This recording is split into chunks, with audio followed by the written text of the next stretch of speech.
Welcome back to another episode of Breaking Waves. On this week's episode, Oh no. They're smashing into each other a little bit, causing little bits of damage. oh my god!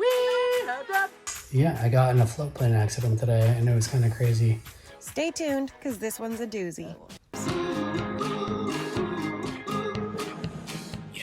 This is Ben, our jean vest-loving, fearless captain. One day he convinced me to go along with him on the adventure of buying and moving onto a sailboat, Kiana.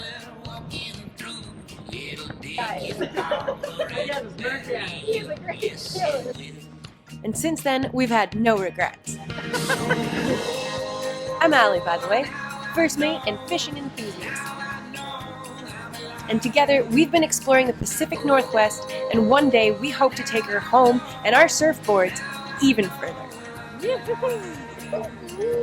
Oh, this is Bruce, our sandy boat dog.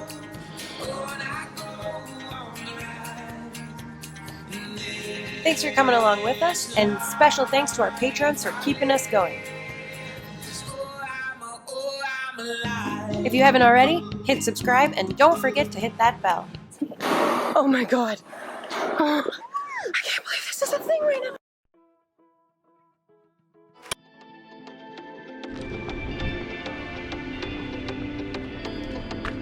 What's up there, schnookums? Heading to the boat. I'm gonna edit, and Ben is gonna try to install the chart plotter, so... I'm gonna try to install. I'm going to install. I'll get part of it done today.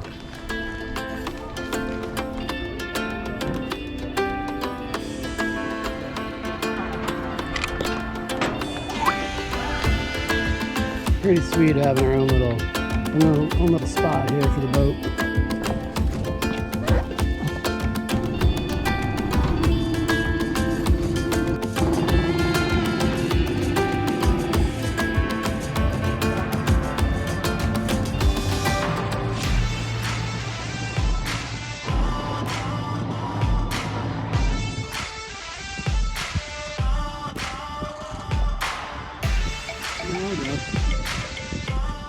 Look how it's shifting back now, though. We're here on our piece of shit dock. Maybe I'll jump in the dinghy, go see if there are numbers in the window. Yeah, I'm gonna go over. Oh no, it's moving really fast. It's gonna end up on that rock. Do you want to take some fenders, maybe?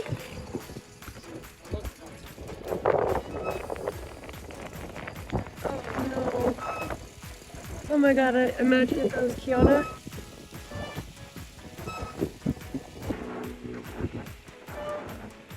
Tofino has some of the worst currents. They're so severe and so dramatic.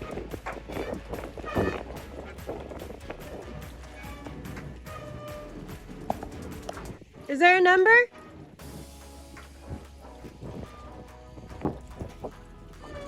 The worrisome thing that I'm not getting in this shot, I guess I should shift, is that rock right there.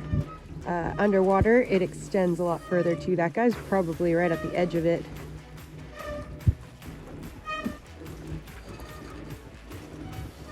If he drags any further, he'll probably end up on that rock. My initial worry was that he'd hit the other boat.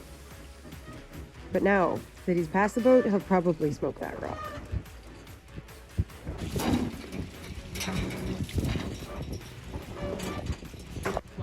Whoa. It's nuts. Like, is that anchor's not on anything. There's like a 50-foot pole right there, so like Oh. you have a lot of scope, like it goes out.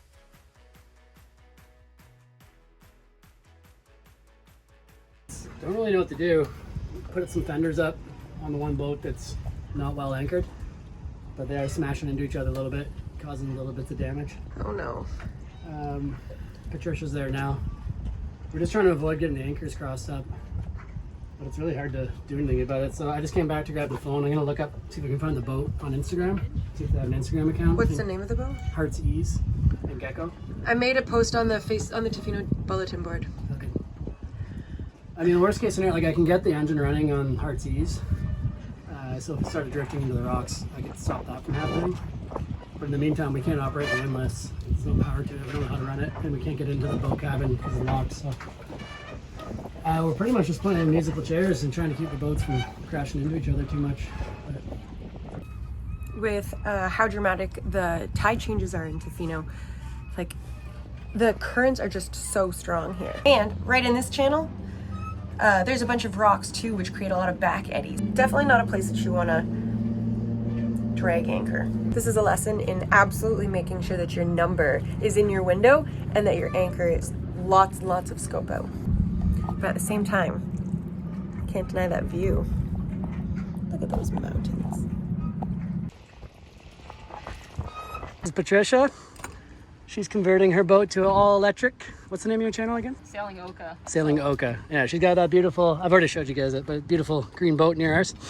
She's helping save these boats from destruction with me. Actually looks pretty good like that. Hopefully they can just stay like that for a little while. And just the current, like the ebb, seemed like it changed directions. It's slack tide, so it's now going out, luckily for them. Yeah, I think we got it under control, but it'd be nice. We both have stuff to do, so it'd be nice to find the owners. So they're not in danger right now, and we can just keep an eye on them and boot over on the boat if we need to separate them again. But lots of fenders up, so hopefully it's fine.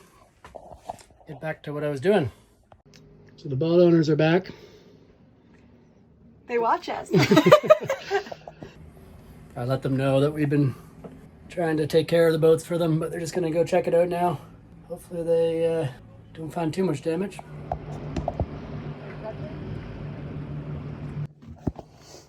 All right, so this was pretty much the hardest part of the new instruments and electronics install. This is the Raymarine C-Talk backbone cable, and it is now connected to the transducer cable. Had to run it through here, and yeah, now that this backbone is connected to my transducer and over to this part of the boat, it's going to become a lot easier to make everything else connect. I'll be heading up this way. Pretty much everything is going to end up landing in behind here. That's where a lot of the connections are going to be made for all the electronics. So this is something I had fabbed up. I got to give Marine How To, the website, credit for the idea. But I just went to the local plastic supply shop. This is black starboard. 1/2 inch, I think. And this is going to be it's the mounting plate for the chart plotter. So something like that. The guardrail will obviously go through those holes. And the chart plotter will mount to that, and then the cables will run through the guardrail. Nice and clean.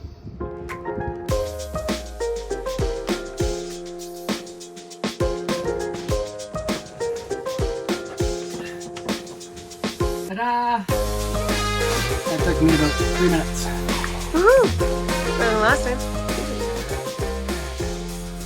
I'm having a celebratory blue can. Oh, your happy juice. Alright, so the backbone now runs from the transducer, the depth transducer, up to here, and I'm going to run this power cable. This is what powers up everything other than the chart plotter, or the MFD. So this is the power spur cable, and it'll run behind and into the panel so that we can flip the instrument switch, and then when we have instruments, those will turn on and off like that. And then I'll run another blue backbone cable to this side, and it's going to go back down through the bottom of the spine of the boat. We call it the spine, but the bilge area, and then into the cockpit underneath the lazarette, where it'll connect to the similar cables coming off of the chart plotter. When the AIS arrives, and when we install the radar and maybe the VHF, I don't know if that'll connect or not, but anyway, everything that needs to connect in the future plotter up here and instruments, if we do that, everything will just connect in behind here. All the hard cables will have been run at that point.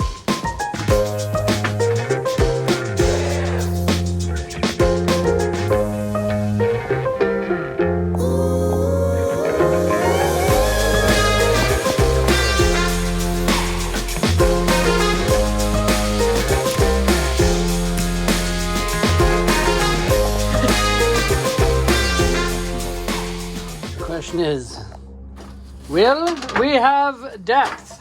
All right, which one would be the depth one? Depth! We have depth! We have 31. We have depth! We have depth! 32.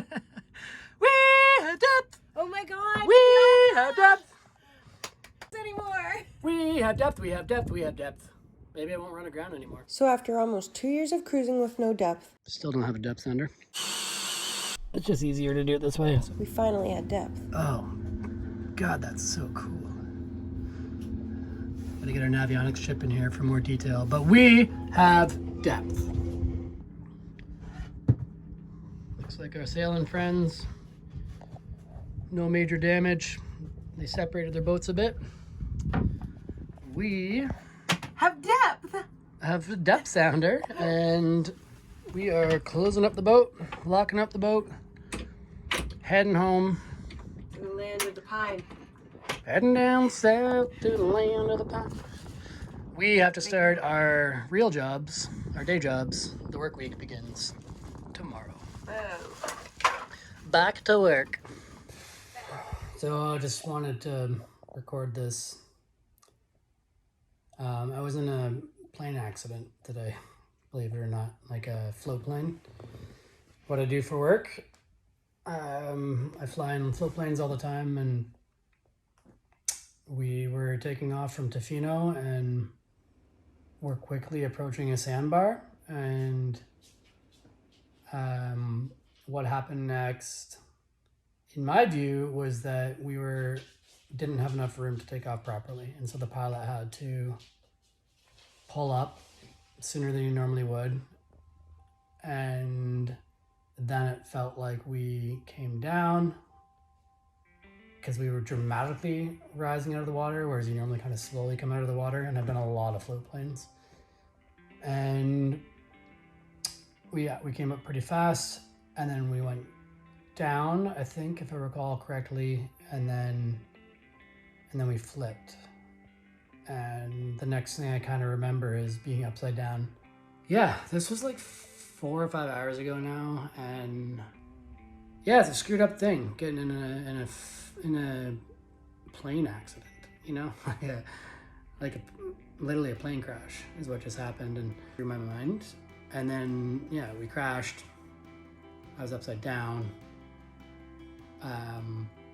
But as soon as I like kind of came to, first of all, I couldn't figure out how to undo my seatbelt. It was like tricky to me at first, and then I just like was like, just focus. And I focused for a second. I was like, oh, just undo it. So I undid it, and then I don't remember if I fell. Like I must have fallen a little bit to the bottom of the plane at that point. But after that, I was like, get out, get out. And so I was looking at the door, and I think I just booted my way through it after getting the latch open. And I don't really remember getting out of the plane, but once I was out on the plane, I was on the wing of the plane, thinking that I was in water. Like the whole time I was waiting for water to rush in, but it never happened. And I didn't know why at the time, but it's because we were only in like a foot of water. So we got really lucky where we landed, where we crashed, because normally water would start filling up the plane, right? But I didn't know that yet. And so I got out, and I'm standing on the wing of the plane, and then I realized this lady needs to be saved because she's upside down.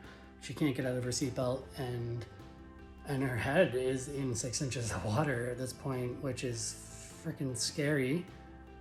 And so I started trying to save her, and I couldn't release her belt, but I knew the belt had to get undone.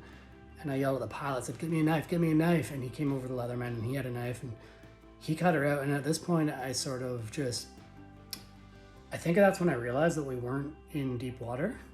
And I kind of just stepped away from the whole scene for a second and looked around, and I walked down, and I was like, oh, I'm in knee deep water. And that's when I snapped back to the scene, and the lady was on the floor of the plane, and we were trying to help her get out of the plane. At that point, I knew we were all gonna survive, and it wasn't as life-threatening as it could be if we were in deep water. I feel extremely grateful that I'm alive. I feel extremely grateful that I'm uninjured. I feel extremely grateful that nobody is injured. I'm kind of amazed. Yeah, it was a fucked up experience. I spent a lot of time learning how deep the mind can take you, replaying the traumatic events in my head and blaming myself for things that could have happened that day but didn't.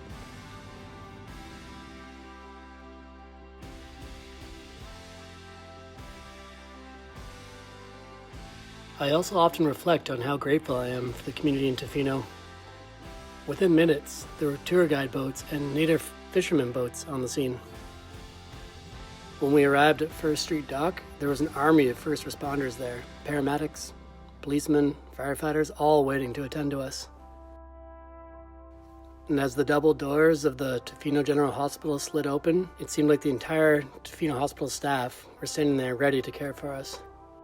Looking back, it's been extremely moving thinking about it. Tofino is a special place. It's a tight-knit community. And when hard times happen, the community always comes together. Thank you to everybody that was there that day that helped us. And of course, thanks to Allie for not leaving my side in those first few days and for giving me safe space. The next couple weeks, Ben and I didn't really overexert ourselves by going on too many boat adventures. We mostly stayed land-based, and I didn't let Ben out of my sight. So shout out to our new patrons: Jason Barkley, Greg Simon, Jason, Galen Beasley, Jessica Dack, Stanley Spears, Rick Ulua, Andy Watson, and Exploring Harmony. Welcome aboard to the new team, guys. Thank you so much for joining. And if you're new here, don't forget to hit subscribe and definitely hit that bell.